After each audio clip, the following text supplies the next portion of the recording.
I'm going to give you some charts on the overall market and make some interesting predictions for this year. And for those who are not actively swing trading their portfolio, but simply wanting to buy and hold and invest and pick a winner and hold it longer for bigger gains, I've got one for you. I'm going to give you a stock to buy for what I believe is going to be explosive gains in 2025 and 2026, and one stock I'm going to recommend selling, and I'm going to compare the two, and we're going to make it a little charting class today. But I'm going to go quick. I'm going to talk quick so I can get as much in this video as possible. This is the Stocks with Josh show. Thank you for joining me today. Now, in the Stocks with Josh Discord, the Chart Goat University still has 24 hours left on its Cyber Monday deal, where you can get in with a discount by heading over to the Stocks with Josh website and typing in the code WIN to get the discount. Well, personally, I think the market wants to go up. It's constantly looking for a reason to go up at this point and to continue the bull run. First of all, you can see that we've been in a very strong bullish trend. Obviously, we had this one big fake out moment here back in August that scared everybody, but we've actually been maintaining this bullish trend for quite a while now. And here's what I'm going to tell you. If we can close a weekly candle above 608, and someone's going to say, well, what about 604? Yes, above 604, we're going to get up to 608. So that's the first prediction. Above 604, we're going to see a push up to 608. But here's the main thing. If we can close a weekly candle, which would be by the end of this week, Friday market close, above 608, then I'm going to make the prediction that we will hit 632 in the month of December. So it's a pretty bold prediction right now. And how conservative or bullish is that? Well, I'll let you decide. 9 of the largest investment firms in the United States still have a 6,500 S&P SPX prediction on the table. They've not revised it down, and we're in the month of December. So normally they begin to revise down if they don't think their target's going to be hit. And so I'm saying, giving you a technical prediction, which is that if we can close this weekly candle above 608 and hold it on Monday next week and build from there, then I feel very confidently that we will get at least a 632 S&P 500 SPY for the remainder of this year, which means that a lot of stuff's going to continue to run and remain profitable. So that's where we stand right now. So let's talk about long-term investments, getting set up for 2025 to win. We're not talking about scalps or swing trades. We're talking about what do I need to hold in my portfolio and be buying the dip so that I can simply see it go green more often. This is speculation, but it's not penny stocks and it's not options. Well, let's talk about some of the bigger news events that we just saw here today, which stood out to me. The first one was actually on Intel. We're going to start off actually on what do you want to cut from your portfolio. Intel. So, I heard somebody on CNBC say about Intel that it was simply dead money. Right? These guys have lost. NVIDIA has won. Intel came out of the Dow. NVIDIA went into the Dow. But I'm going to use this as an example of sort of a little charting class for you guys, and also a standard for what you should be judging every stock in your portfolio against. And it's very simple. Anybody who understands charting or Wall Street knows what I'm about to tell you, and it's using the 200-day SMA, simple moving average. Now, it's understood that if a stock is beneath its 200-day SMA, it's in trouble. It's not winning. It's losing. And even though it falls really far deep into bear territory, and if it had a reversal story, some people just love to bet on the underdog. But I'll tell you right now that that's just not the way Wall Street typically works. You might find your needle in the haystack 1 in 1,000. Some people could say that SMCI might have been that type of company because of the drop and the FUD surrounding their accounting. That one did smell of, like some intense FUD. And I did think the likelihood was that they would be okay. and they did find a way to bail themselves out last minute. That story is still unfolding. But Intel has just proven over the course of a long time to not win at building their company up and missing the big story, missing the big AI run. So let's take a quick look at the Intel chart, and we're going to make it like a class, and I'm going to tell you where I see Intel potentially going. And, now, do I know for certain that it'll hit the targets that I'm going to give? No, but I do know some things for certain, which is how to trade companies that are distressed like this. And I'm going to tell you, if you're an Intel holder, this is what you should be thinking about. And here's how you should be looking at the chart. Let's go look at that real quick. All right, this is the Intel chart. We've got monthly candles up. So we're looking at the price action largely since 1993 to the present. And here is what you need to be kind of looking at. So first off, we've got a classic double top, which is super bearish. And the way that these get confirmed is ultimately going to be a break of the valley low, which largely is right here around $15. And so if this opens and closes a candle beneath this $15 level, then it confirms the potential move. And you say, well, what's the potential move? And obviously you see $7 marked on my chart. Yes, you take the distance between the top peak and the valley, the low of the valley, you put that on your chart, and this actually gives us a much lower low of a potential move down to even $4, okay? Now, this kind of depends a little bit on where you consider the valley low, but roughly the next area of support that I see in this chart is $7.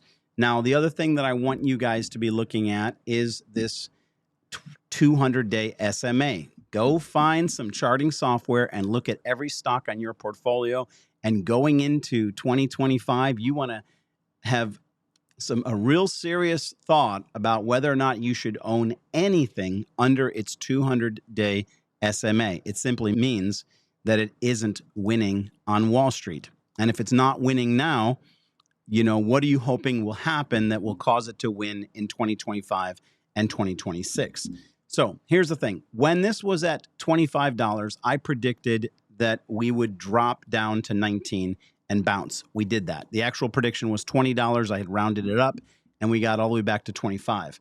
I want you guys to see that this is the largest area of price action consolidation. And so I largely think that this will go sideways until Wall Street understands more about the potential success story or problems that Intel has. The main thing that I want to caution you over is this. The way that Wall Street would trade this company is, and the way that most seasoned investors would trade, so I just want you to know, what would Josh do with this trade if I wanted to trade? It's very, very simple, far more simple than you might imagine. I'm not going to try to guess at what the bottom is because it could really be anything. So I'm not going to drop my hard-earned, hard-won money. I'm going to simply wait until it recovers above the 200 SMA. That means that it's back in a potential positive direction. And you can see that when it's above the 200, it can run for years to the upside. Okay, so when you're above the 200, you can run up for years and years and years and just sit back getting rich when it's above the 200. But when stocks begin to fall beneath their 200, they really can go all the way down to zero at that point. And so most investors who are trying to play it safe and not trying to catch the bottom or catch the knife, they're going to wait until it gets back above the 200 SMA. Okay. That is the stock that I wouldn't be investing in, but let's just jump right into what it is I would be buying, and I'm going to build that off of some interesting news. So we had the biggest online shopping day in the history of America's capitalism this last Monday, aka known as Cyber Monday, and on top of it, Black Friday, which is traditionally the day when people scratch and claw and stand on the back of their neighbors to get a discount of 10% at Walmart or Best Buy. People, a lot of them didn't bother doing it. They sat at home and they ordered things from Amazon. That's right. Amazon enjoyed record-breaking sales this Black Friday and Cyber Monday. Now, this is a trend that's been going on for many years now, right? And when we go into the Amazon chart, you're going to see a company that's well above its 200 SMA. And remember what I said, when you're above your 200 SMA, you can just keep going and going and going and going. And we're going to look at a company. It's obviously Amazon. And I'll tell you right now, this is my pick for 2025 and 2026 that I think is going to have some explosive gains. And I actually think my top two picks for 2025 and 2026 are NVIDIA and Amazon. And I think Amazon is going to give NVIDIA a run for its money. Amazon competes with everybody, including NVIDIA. All of those companies that can't afford to buy their own chips and build their own mega AI computer center, well, they got to go borrow that or rent that from Amazon. So they're going to be a huge benefactor of the growth of the AI story. In addition to that, added the ad revenue on their site and through their product lines. And this is an area that they're employing AI to increase revenue like other big tech companies. There's just so many things that's going to drive this success. But if we just take a step back and don't overthink it, this is a company that's clearly, strongly trending higher. NVIDIA is down off of its highs because people were concerned it was overpriced. But Wall Street is buying Amazon at its all-time high and still considering it possibly undervalued. Let's go look at that chart. All right, we're looking again at monthly candles. This reflects a lot of time. We're looking as far back as 2008 to the present of 2024. And the fact is, when was it a good time to buy Amazon? Every single month of every year for the last decade, it's been a good time to buy Amazon. Now, we can see that we had some trouble here back at the peak of 2022. We had this pullback like a lot of companies, and this was really sort of perhaps a once-in-a-lifetime opportunity to buy Amazon because we did have a V-shaped recovery, and we've been steadily trending higher, and I'm going to give you my prediction for where we might go. But here's the main thing. We are light years away from the 200 SMA. Nobody is thinking that this company is in trouble. And Wall Street is buying every dip along the way. They bought the dip here, it went higher. They bought the dip here, it went higher. They bought the dip here, it went higher, and they bought the dip here, and it just keeps going higher. So where can this rocket ship ultimately go on a time frame in which we are seeing AI change the world?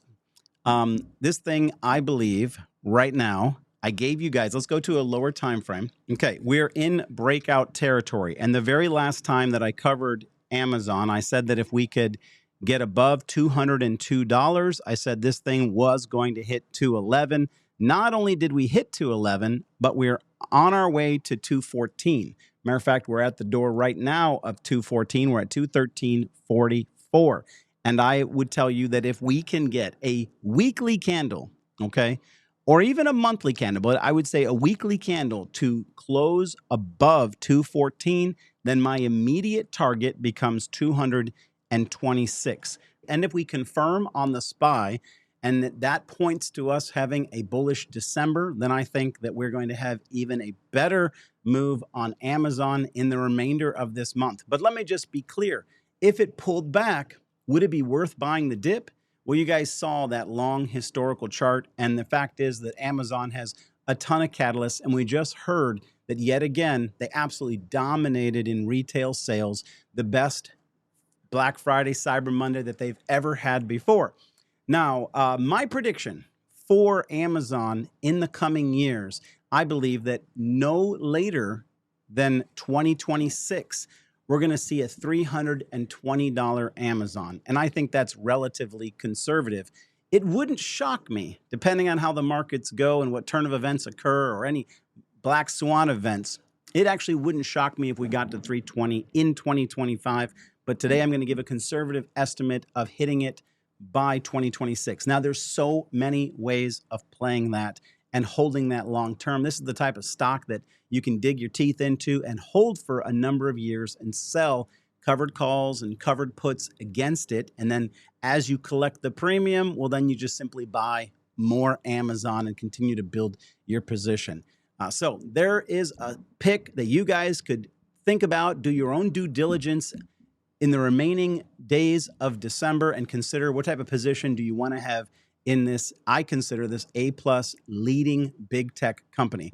Guys, the Stocks with Josh Chart Goat University is also having its Cyber Monday sale here, but it's going to be active for just the remainder of this day, and I believe up until 12 noon tomorrow will be your best chance at getting a discount on coming over and trading with me, the community, learning to chart, and trading with my crown traders who are absolutely crushing it. I got to shout out Mark from Tribal Trades again, because he has been actively picking small cap cryptos that have exploded and produced 400% returns. Now, let me give you the drawback of those picks for me. My trading size is too big for a lot of Mark's picks, but perfect for some of you that are trying to grow a small portfolio account. His picks are perfect because you can drop $100 in and it can turn into $400 within an hour. Those are the types of calls that he's been giving in the crypto gems, as well as releasing them in the crypto chat and on his channel as well. He's also got his own channel in there. You just want to basically keep your eye out for that. But if you're dropping 10, 20, 30, 50, or 100K on a swing trade, it's too much for some of these small cap picks, because they're kind of like penny stocks. But I have been trading them, and I've been just to participate and kind of keep an eye on everything that's happening in the crypto space on the Stocks with Josh Discord. And I will tell you that if you are trying to grow a small account and you are not actively trading with Mark from Tribal Trades, you are missing out, because he's had 10x crypto picks this week and many more. It's been incredible. It's been a lot of fun just to see it do what it's doing. Of course, you guys know I've been crushing it in crypto from a bigger perspective with as far as just larger swing trades. I alerted OM was a buy, and it ramped up very quickly. If you're following, you could pick up a really nice gain there. Now, this might seem out of touch with some folks, but if you were to drop 100,000 the second that I alerted that pick, within an hour, you would have made a $10,000 profit. It had a beautiful 10% move. Now, that's going to work for some folks, but you're getting my picks. You're getting me letting you know when I'm getting in and out. Personally, the middle of the week is a pivot point for me to begin to analyze what are going to be my leading positions that I alert on Wednesday for my biggest trades on the weekend, with the goal of making 6 figures in crypto. So that's what we're pulling down. Appreciate you guys joining me today. Hit the like and subscribe if you made it this far. When you hit the like for me, it gives the video, sends it out. It sends the video out by YouTube, feeds it to more people, and we grow the community, and I appreciate that. Don't miss out on the discount on the Stocks with Josh Discord, a wonderful community. Hope to see you over there. Peace and blessings. Take care.